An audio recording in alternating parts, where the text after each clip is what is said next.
Hello, everyone, and welcome to a thing, I guess, that might be a thing. This is Digi, bro, and I have with me Idylia. Say hello. Hello, I'm Idylia. Yeah, he writes pony fanfictions and stuff, but right now we're talking about Neon Genesis Evangelion. Something I still can't pronounce properly. Yeah. Well, technically it would be, the Japanese name would be Shinseiki Evangelion. So you can really pronounce it however you want. You just watched this for the first time recently, right? Yeah, I just watched it over the last 2 weeks or so with a friend of mine. So to give at least a little bit of context to what this is, which I think most anime fans are aware of Evangelion, but for those who aren't, it aired in the mid to late 90s, is a cultural phenomenon, one of the best known and, more importantly than being well known, very culturally significant anime series. It's often credited with bringing about the age of moe in some circles. It definitely brought about the age of character products and character-focused marketing in Japan.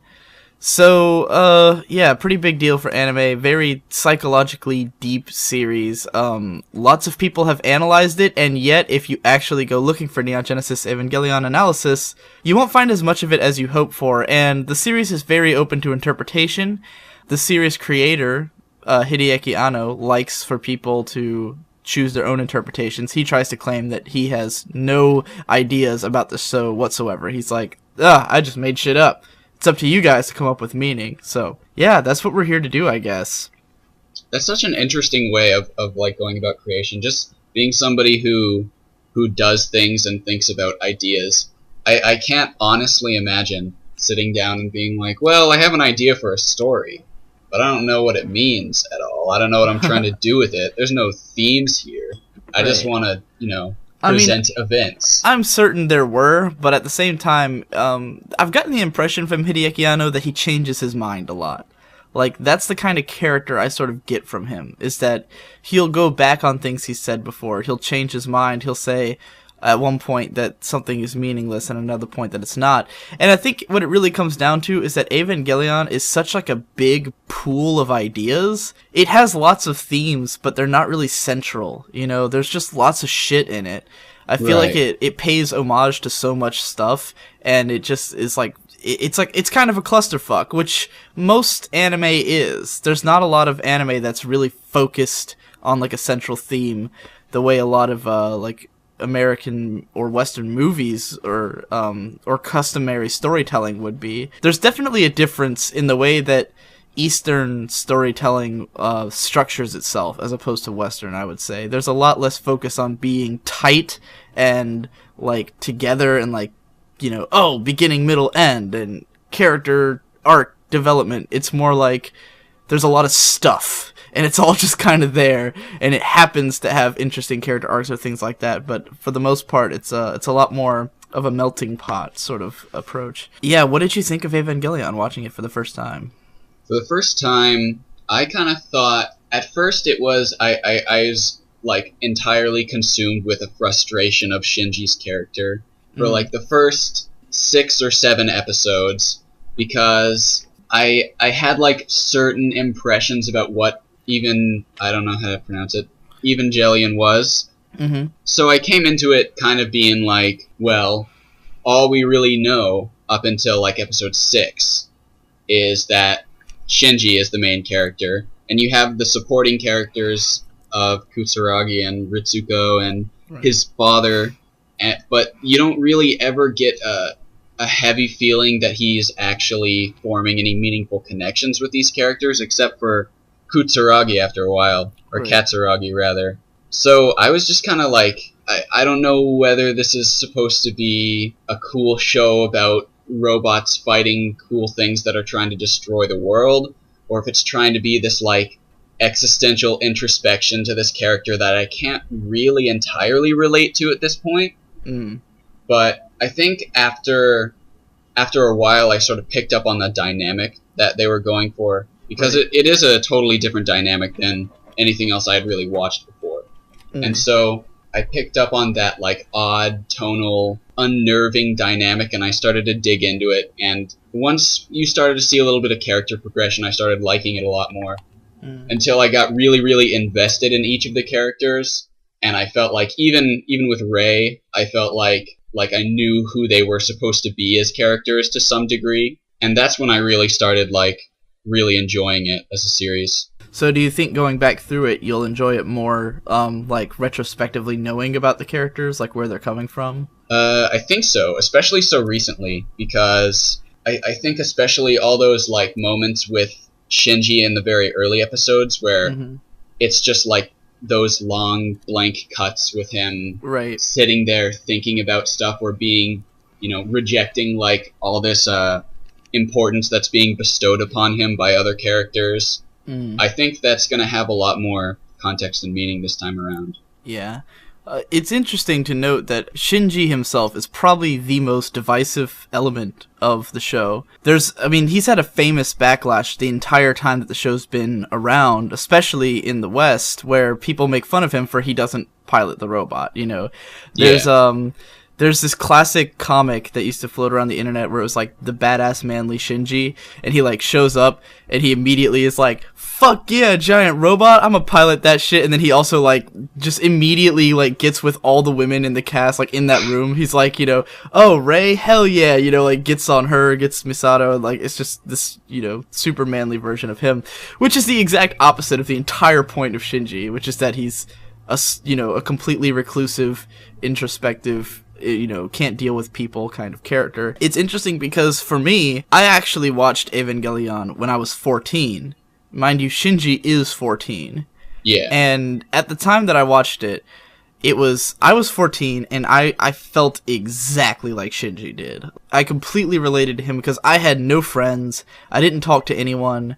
I never made any connections with people. I had just gone through like major depression, had been to a school where I didn't know anyone the whole time I was there. So like I completely got Shinji immediately and was just like in his shoes. And so all of it hit me super hard. Like the whole show was just like uber resonant with me.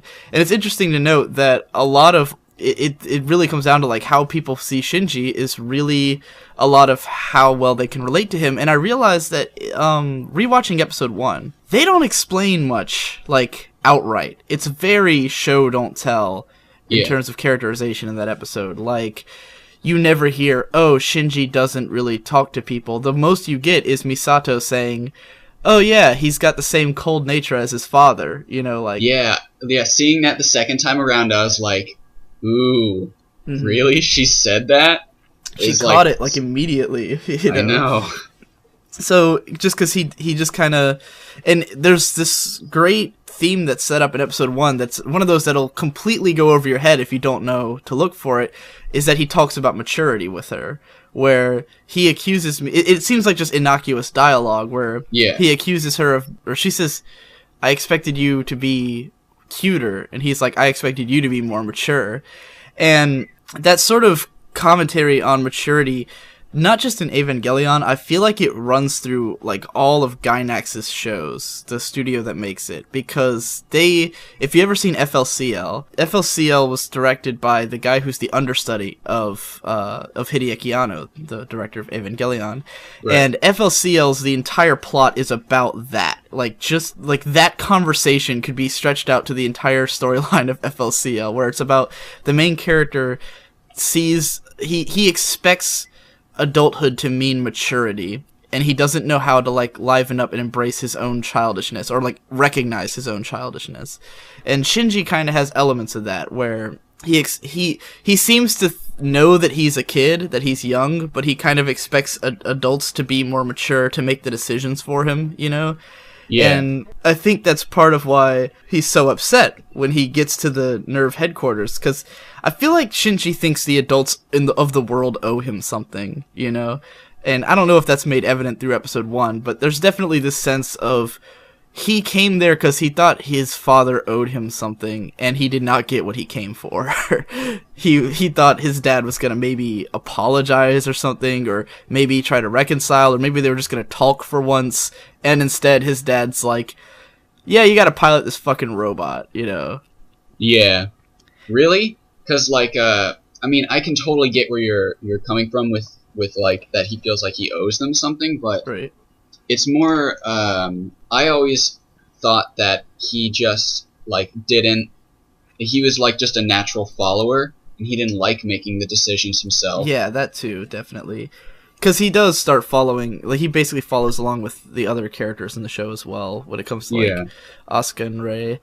But, there's definitely, I felt like, rewatching this episode, there was enough hints that I feel like you have to be somewhat inattentive to just completely think that Shinji's a pussy bitch for not piloting the robot.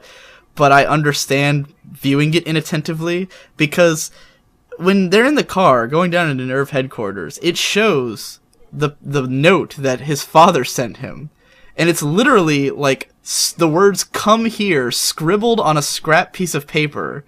Like, he had just crossed out everything, all the important information on it, wrote "come here" and sent it to Shinji, and that's his, like, it's like, this guy, his dad is a dick. He's clearly he's a complete dick. He stands above him in, like, this domineering position, you know, demanding that he come down. You know, in the dad himself clearly puts a blockade between himself and others. You know, even his glasses, you notice in the scene where they say, oh, the shockwave is coming, and then it knocks out the view from his glasses, because they're like computer glasses, I guess. Yeah. So it's like he's not even really looking directly at the world. He's looking at it through, like, this computer visor. And when he talks to Shinji, he talks to him through a glass pane up on a fucking pedestal, you know? It's like, he's put so much space between himself and the people he deals with. Yeah, and so I guess Shinji kind of takes after his father, and of course Misato calls him out on it right there in episode 1, and you're like, well, damn. Actually, that was the most interesting thing for me in this episode, because I remember watching it, I was frustrated that they mentioned Shinji's relationship with his father, and it seemed to be really tumultuous. Like, it was way more professional than any other thing I'd ever seen in anime before. Right. And I expected throughout the anime for, like, there to be some progress made on that, like, anything whatsoever. And there was that one scene with him and his father at the mom's graveyard, which basically just, like, cemented in with me, this is not going to go anywhere. Right. And so, rewatching this episode, like, I kind of got the feeling that, if you think about it, Shinji, like, acts a lot from his emotions in this episode. That's the way that I see it, anyways. He's very, like, aloof and just sort of goes with the flow, yeah. Yeah, and, like, even his dad knows to use Rei, like, to bring the wounded Rei in there to get him in the robot. And his dad is just up there, like, being completely cold and professional and unemotionless. And he's having this, like, breakdown, like, why are you doing this to me? Yeah. And I feel like that's almost a perfect way to introduce this relationship, because, I don't know, it just never goes anywhere. Yeah, like, every time, because I've seen this episode a number of times, because I've tried to rewatch Evangelion a bunch, and I typically will, like, watch episode 1 and then never remember to finish it. But it bothers me just thinking about how quick people are to say, oh, I would have jumped right in that robot. How dare Shinji be this pussy about it? And every time I rewatch the episode, I'm like, you wouldn't. You really wouldn't. Like, if you were Shinji, he's 14, he's in from the countryside, has no idea what the fuck's going on. Everything he sees in the city is, like, completely new to him.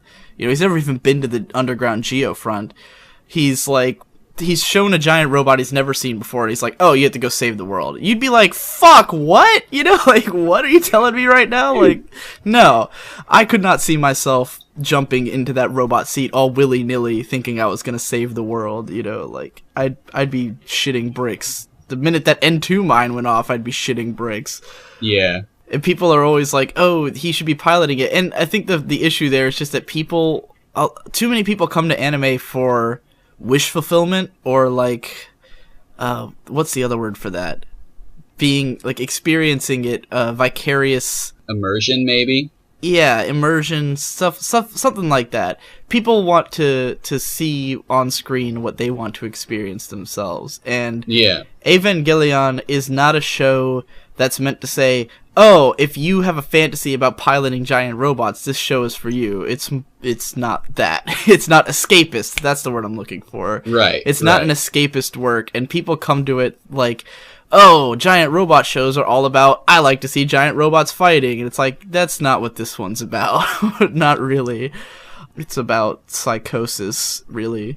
And another thing I want to touch on, I love the pacing of this episode, because it's like half of it is this like giant monster movie / military, like intense, strict thriller, and the other half is just like this aloof wandering of Shinji Ikari. Like, whenever it shows the military people, they're like screaming technical words at each other. The guy like breaks a pencil because he's so pissed. They nuke this creature, and it's always like showing it, and it's like dun dun dun, you know, like shooting missiles at it and shit. And then it'll show Shinji, and he's like standing in front of a payphone, you know, and like him and Misato are just like, they're driving. They don't do anything exciting in this episode. That's really what's noteworthy about it. Like, their car gets knocked over by the action that's happening over there, and then they push the car back on its hood. But it's not like they're, you know, fucking serpentining through debris that's falling down or some shit. They're not doing any kind of hero stuff. They're just there. And that really emphasizes the dichotomy between, like, what's going on, like, what this big military stuff that Shinji's being expected to do, and the actual exploration of him getting there. It's not exciting.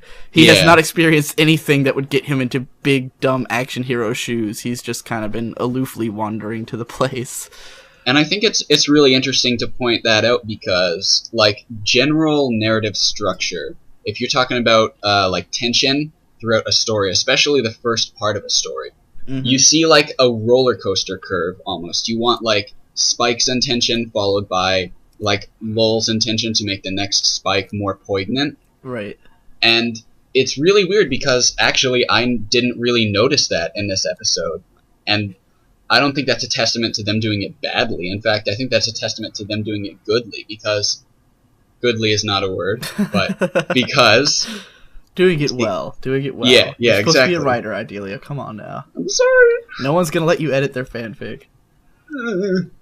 But I just mean by it's kind of like really well crafted, especially when you bring in that parallel between Shinji and, you know, the world of Nerve. Yeah. Because I think there are a lot of parallels to be drawn, because you immediately, when you're told that his dad is his dad, you expect there to be some connection there, when really, when they present it, there's absolutely, you know, like, no connection whatsoever. Right. There's no... Shinji is not anything to do with Nerve. He can't relate to Nerve whatsoever except through Katsuragi. Yeah. I guess we should wrap this up because we do have to do like a few more episodes and we've already gone for 20 minutes, but just the last note I want to say is just rewatching this episode, the thing that always hits me first, and it's not like a big deal, but it always hits me, is just how well directed it is, because anime is not typically that well directed. Like, Evangelion feels cinematic. It feels like a movie. Like, there's shot composition and, like, and transitions between shots that you would not get out of any standard show. Hideaki Anno definitely has, like, big deal influences, like real movie influences. It's interesting because I've never seen all of 2001: A Space Odyssey, but I caught the last, like, 20 minutes of it once, and I went, oh my god, this is End of Evangelion. Like, the way that shots are composed and everything is just like Stanley Kubrick style, and I was like, wow, this shows that he's not just, you know, some director for hire anime guy like a lot of them are. He's definitely he's a legit director is what I'm getting at. He deserves to have his name known by people. Yeah, alright. I think that's probably good then. Okay, we just watched episode 2. What'd you think? Idylia? I thought that, well, personally, I like that episode even more than the last one. It's because, like the structure of it was, like, really, really great to me. Just, like, as a writer, slightly, I guess. Because, like, not only, you know how they cut away from... I like how you call yourself slightly a writer as if you don't write, like, more than the average person, like, exponentially. Well, I write all the time. I literally write all the time, but... Okay. I decree it. Okay, great. I'm a writer now. So yeah, as a writer, it was really cool to see a structure like that because not only did they pulled away that scene at the beginning where you find out what happens in the Eva fight, and not only does that do a lot for the pacing of the episode because we get like a hit of tension right at the beginning, and then the lull throughout the rest of the episode, and we find out what happens again. So they save that tension and split it up into 2 parts, so they don't need to manufacture more tension for no reason.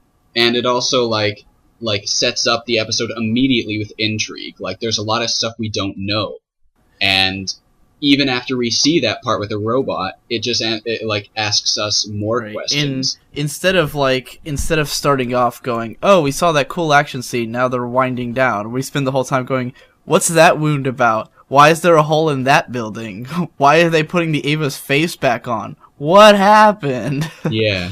And I didn't really notice that at the beginning, the first time I watched this, but you know how they mention, that must be the Eva's true form, and Shinji looks at that eye in the mirror. I explicitly remember that, but I never got that was supposed to be foreshadowing. I never remembered that later when those questions finally started being answered. I had completely forgotten that had happened early in the show as well. Yeah, the structure is interesting, definitely, for the reasons we just discussed, and also because it's worth noting that a friend of mine, my mentor and fellow anime blogger, Ghost Lightning, he talked about this episode in relation to Eureka 7, which have you ever seen Eureka 7 at all? No. Eureka 7 is an anime, another mecha anime, that has a lot of similarities to Evangelion, and blatantly pays tribute to it in a lot of ways.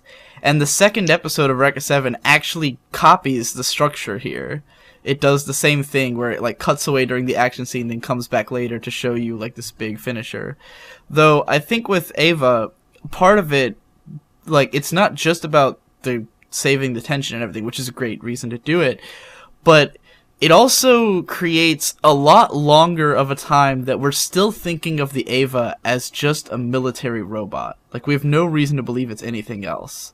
Because the first episode ends before we even see it move. It just kind of comes up, and it's this, before they shoot the Eva up the chute, it's this really rigid military sort of dialogue, I forgot to mention this because I kind of hate the last couple minutes of the first episode because it's just 2 minutes of them launching the Eva, which if you're not as, giant robot fans love that shit. They love the whole, setting in, initializing, all the technical babble and stuff, and all of that is very much in the mecha tradition. It's the kind of shit that Gainax does because they are fanboys. This studio is known for being the fanboy studio. They love to pay homage to older shows, so all of that shit is definitely in that vein.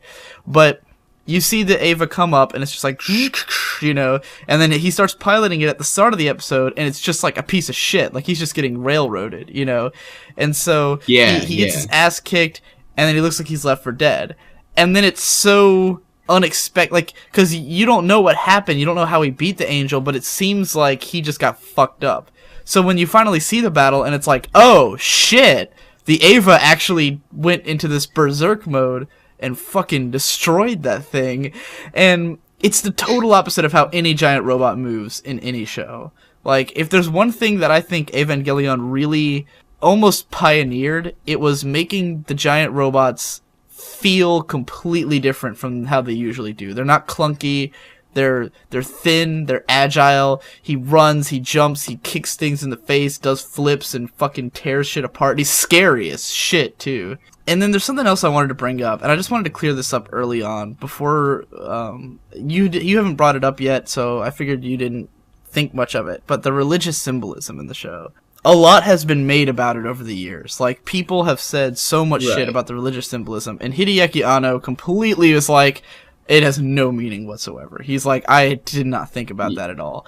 And I'm inclined to believe him, and the reason why is that the religious symbolism in Eva mostly seems to be paying homage to the sort of cult here, but more iconic in Japan, manga Devilman, which is by Go Nagai. And Go Nagai is the manga artist who kind of fathered a lot of modern anime and genres. He was the first person to take a giant robot and put the pilot inside of it in the series Mazinger. He started that. And he was known for having these, like, his main characters were always really demonic and devilish looking, and his series Devilman was literally about, like, Devilman was a half demon who, like, fights Satan and God and shit, and it's all, the whole thing of Devilman is all religious symbolism, but for no reason other than that it's cool. You know, like, there's no, like, deeper resonant meaning behind any of it. Like, you can tell maybe Gonagai read the Bible once, but he probably was just appropriating religious symbolism for no reason. And in Evangelion, I don't get the sense that he was trying to make any kind of religious statement. It was just cool stuff. And the fact that when Evangelion, when Eva Unit 01 is walking towards the camera after he kills the bad guy, the angel, and he's, like, colored completely black and you just see one eye shining, is exactly what Devilman looks like. So I'm pretty sure it's, like, direct callbacks to that series, which is not surprising. Lots of anime call back to Devilman, because it's fucking cool. It's just a cool-looking manga. And, so yeah, I really don't think there's anything to the religious symbolism. Just thought I'd get that out of the way before we get too deep into the show. Right. Yeah. And, like, I had been told about it, like, or I had basically been told that from the start, so I never really paid much attention to it the first way through. I didn't really think there was much to it until the last 2 episodes of it, of the show, and in which case I was like, there could be some meaning to that the whole time, I guess, because it strikes me as, like, I'm sure we'll cover that when we get there. The ending strikes me as more psychological and maybe spiritual, but never really dealing with Christianity. Like, the Human Instrumentality Project does not feel like a Christian thing to me at all, so, like, it has nothing to do with the dogma of that religion, despite all the symbolism being Christian. That's true. I mean more the end of Evangelion, the movies. It kind of phrases the whole thing as kind of like a re-origin story, in a way, and that's the only, like, really parallel that I ever, like, explicitly drew to a religion. So that's all I meant by that. Yeah, we can definitely cover it when we get there if we think it's important. What did you think of the weird council dudes at the start of the episode? Okay, I specifically wrote this down because I was like, they have a bunch of weird Western action cliches. They have, like, a mysterious snide council. They have media covering up the information. This, like, mysterious organization that apparently has to save the world with these cool giant robots. And then you get this weird feeling because you're comparing it to the like, intimate view of the employees that we have. Like, we see how Katsuragi lives. We see how Ritsuko acts as her friend. Like, so you get, like, a really wholesome experience out of it that kind of just, like, clashes with it, but not in a bad way, because that's what Eva's trying to, like, set up. It's definitely, Joe, just super weird to see those guys in this show. Like, because so much of the show is about characterization and, like, you know, these really real-feeling characters, and then you see these, like, cartoon bad guys that are color-coded. Like, there's, like, they all have their own light on them that shines one color, and they all look totally weird. The one guy's got a visor, the other dude's got, like, this giant hook nose, and I noticed, that the camera angles they use in there's one shot where, like, it's a shot of a dude, and you see him through another dude's arm. Through Akari's arm. And it was like, I remember that. I just sat there like, they're trying to make this look as weird as possible. Like, they're trying to make this feel as distant and out there as they can. That, like, the people look weird, the colors are weird, the camera angles are weird, everything's weird. And it really draws attention to it, like, this should not be here. This is not normal. And I don't know what to think about it yet, because it definitely stood out. Like, if they were trying to make it stand out, they succeeded, but I don't know what it was about, really. Yeah. I barely remember those guys, anyway. I know they're the ones who are behind everything, but yeah. And it's weird, because later on in the anime, they removed the council sitting there. It's literally, instead of the council sitting there, the people, they replace it with these giant black squares that are just audio talking to them. I was always like, why do they do that? I guess it's just to abstract it even more. Like, I feel like they're just meant to be super abstract. Definitely something we'll talk about when we get to those episodes, because I'm interested. Like, because they're so innocuous, I feel like a lot of people don't pay them any mind, because they're not interesting characters. So I feel like I kind of have to overthink them now to try and figure out what the fuck is up with them. I took a lot of notes for this episode. Holy shit. I wanted to talk about some of the basic structure stuff that we didn't cover in episode 1, like the opening song, ending song, because I think it's interesting. The opening song, okay. Zankoku na... what is it? Cruel Angel Thesis. It's a classic. Absolute classic. Like, this is literally the most iconic anime song ever. Like...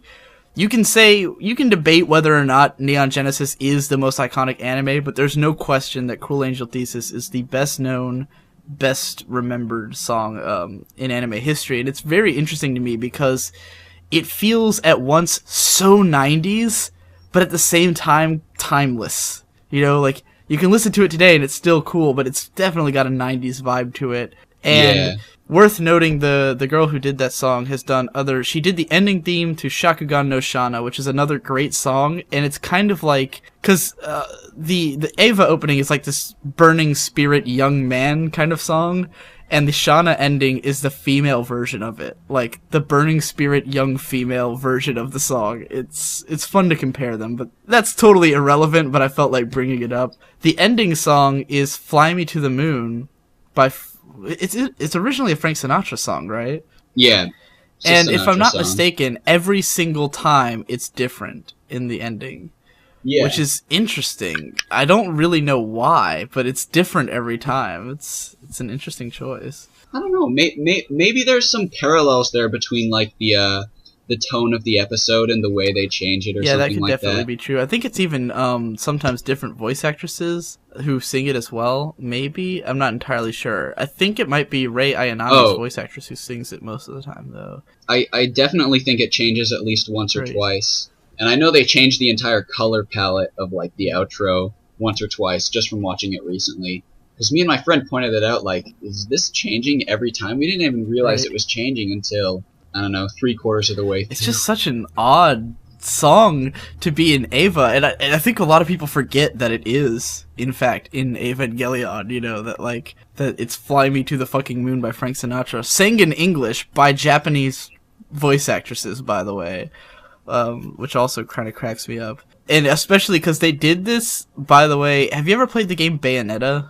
I know plenty about it. I've never played it myself because I never had the console. Bayonetta also has Fly Me to the Moon in a similar fashion. Like, I feel like they got the idea from Eva, but like whenever you get into fights, it's Fly Me to the Moon. It's the battle music.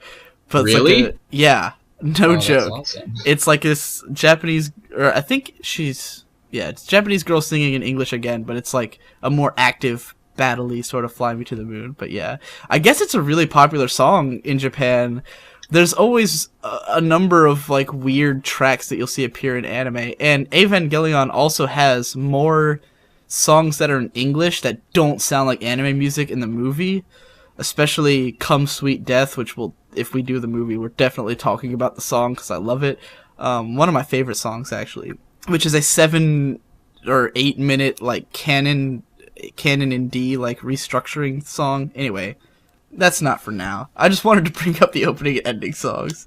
And also the next episode previews, because they were kind of famous for the fact that every time Misato promises that there's going to be lots of fan service in the next episode, like, she always says it at the end. She says, Sabisu, Sabisu! Like, there's going to be lots of service. Oh, okay. Really? Well, yeah. I actually never really watched the, like, next episode previews when we were going through it because obviously we have the next episode right there. Right, yeah. If we want to watch it, we can just go. I mean, they're nothing special, but that line is like, if you're ever in some kind of Evangelion clique or something and someone mentions I promise there'll be service, you know why now. Oh, okay. Good. Context is good. I'm glad because there's a lot of the stuff you're talking about references to the past and stuff like that. I was always under the impression that Eva was the anime that animes referenced, so it's so weird to like sit here and hear Right, that it references Eva stuff. references plenty of other stuff. It's like, how far does the rabbit hole go? Oh, I have a whole podcast on this very channel, which, by the way, will be the Digibrody After Dark channels where this will be posted. There's a podcast that me and my cousin did called, like, on influences in media, and the whole thing was because people kept saying that Pacific Rim was ripping off Evangelion. And so I spend the whole podcast just like breaking down everything that Evangelion like references and like all the lineage that it comes from, because it comes from like a really rich mecha history. And a lot of people don't get that because, like you said, they think, you know, it goes, that is the origin point. But Gainax as a studio are known for paying homage to things. Like that's kind of where they got their start. If you watch the first ever Gainax short, it's called Daikon 4, or Daikon 3 and Daikon 4, and both of them are like these 4-minute like music video parody animations where it's just references to all kinds of anime and Western movies and stuff. Like there's Star Wars references, Macross, just all these Gundam anime crap, all mishmashed into one giant compilation. And there's a scene in Daikon 4, like the way that it ends is like the visuals of that scene are directly done in End of Evangelion. Like when you see the scene where all the crosses spread across the earth in End of Eva, it's exactly the same as in Daikon, all the earth has cherry blossoms bloom across it. And you get this, like, it's the same. It's the exact same, you know, and yeah, so it's interesting to note. And Gainax have always been that way.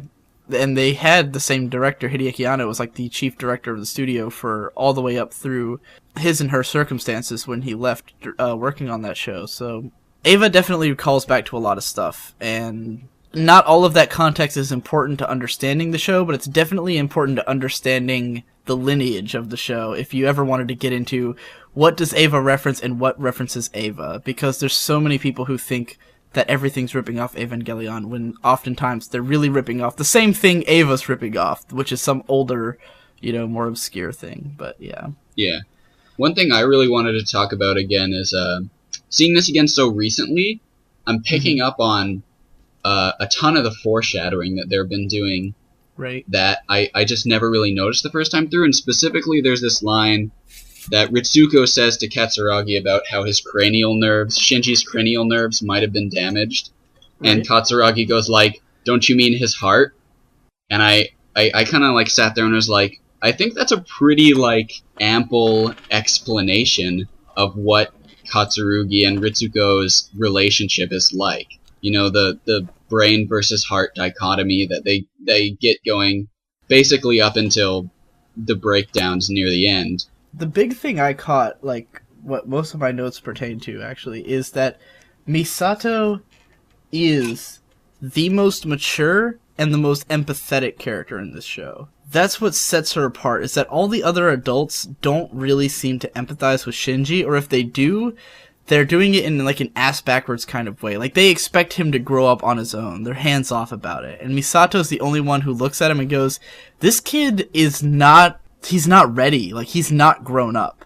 You know, she gets that. She looks at him and she sees a child, and everyone else seems to see just this guy who doesn't, you know, pull his weight or whatever.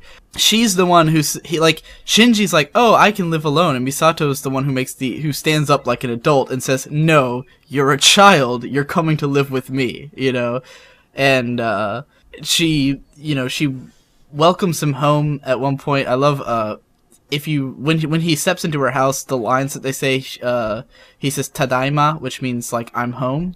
And yeah, that's just like common. Like when you come home in Japan, you always say that. Like you walk through the door and you say that. So there's a sort of weight to saying it. Like, you know, oh, I am home. And you'll notice they do like some really quick cuts there to show each of their faces, like, you know, to emphasize that. And yeah, it's like she's the first one to open up to him to make him feel welcome. And he says he's laying in the bath and he's like, you know, Misato is a good person. Like it's the first person he recognizes as, oh, this person is good.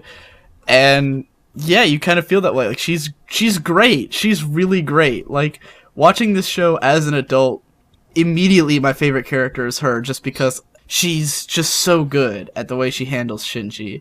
My favorite line in the episode at the very end, she stops and she says, "By the way, you did a very good thing today. I want you to understand that." Like, and I fucking loved that, because those words can mean a lot to people. Like, Yeah. I know how much that compliments work. And I'm very... I wouldn't say I'm stingy with compliments, but I know where to place them. Like, I want people to feel confident. I want people to know that they're doing something right. That's why, like, when we were doing earlier, you were like, "Oh, I guess I'm a writer." And I was like, "No, you're a writer." Because I know it's important to reinforce those kind of things to let you know, "No, I think you do well at that. You don't need to wallow in misery and wonder if you did a good thing. I'm going to tell you you did a good thing," you know? That line is so good to me, and it just really makes me feel for her. And the best part is that she doesn't even completely realize that she's so good, because she sits in the bath and she says the line, "I'm as shameless as Ritsuko." Like, she sees herself as having used Shinji, and she's kind of trying to pay it back now, you know? And it's just so good. Such a well-written character, like... And actually, with that pointing out, it kind of made me, you pointing out that kind of made me remember, so 2 weeks ago, or maybe 3 weeks ago, I had this, like, semi-existential crisis, and this is going to be like a tangential story to explain my point, but... That's fine. Because, all through college I've been a computer science major, and that really never made very much sense to me, because I come home, like, every day, I sit and I write stuff, and I go through the toils of writing stuff, and it's hard, and sometimes I don't want to do it, and it feels like actual work, but it's something that I love doing. Right. So I've always felt like way more of a writer than anything even related to computer science. Yeah. And so I had this sort of crisis, and I went to my current English professor, and I was talking to him like, you know, maybe I should change my major, and like, but I don't really know, like, I don't know other writers like me. I don't know how good my writing is. And he basically just like, he closed his laptop and he like looked over at me and he's like, "Look, I've seen your essays. If you want to be a writer, all you need is a work ethic." And I told him, "Well, you know, I write already every day." And he's like, "Well, you're already a writer. Why aren't you an English major? Go change." Or not an English major, but whatever. Just change to writing already, because you're not doing any programming, etc. And I kind of just walked out of there like smiling to myself like, huh, I guess that's all I really needed. But yeah, that's kind of where I've been lately. So it's cool that you pointed that out, because in a weird way, that kind of stuff still affects me. Right. I think nobody really ever stops growing, so... Oh, definitely. I mean, I feel the same when people tell me, you know, back when I was in school, I had similar experiences where my professors would be like, you know, the only thing I really learned in college was in the one English class I took, like the beginner's English class. I had a great professor in that, even though it was a community college. And on the first essay I turned in, he said, "This essay is horrible, but the funny thing is I think you're going to be a great writer." And what he meant by that is because my essay was completely stream of consciousness, and at the time I was like really untempered with my writing. I just kind of wrote, and I had developed a really strong voice, but I was not like, I had no real ability to like go back and edit shit, you know? And so what he kept telling me, he kept sending me back the essay and telling me to simplify it. Just simplify, simplify, simplify. And ever since then, I've been obsessed with simplification in my writing, where I cut like all extraneous sentences and stuff like that and try to make everything like really tight and focused, to the point that now I just do it naturally. So yeah, right. Definitely people can just say things and it really can have a huge impact, and you know, I understand that as well. They capture that feel so well, because it's not like Shinji turns around and is like, you know, I really needed that. I really appreciate that. Thank you, Katsuragi. He's like, he almost doesn't react at all. Right. And I think that's good that they made that choice, because really stuff like that is the stuff you look back on and realize definitely that was meaningful to me. I that was something I needed. So, couple more small notes I have. Shinji's the difference between Shinji and Misato in terms of sexuality is something that I never really appreciated until now, because my girlfriend is like Misato in that she constantly is like a tease. She brings up sex a lot because to her that's just normal.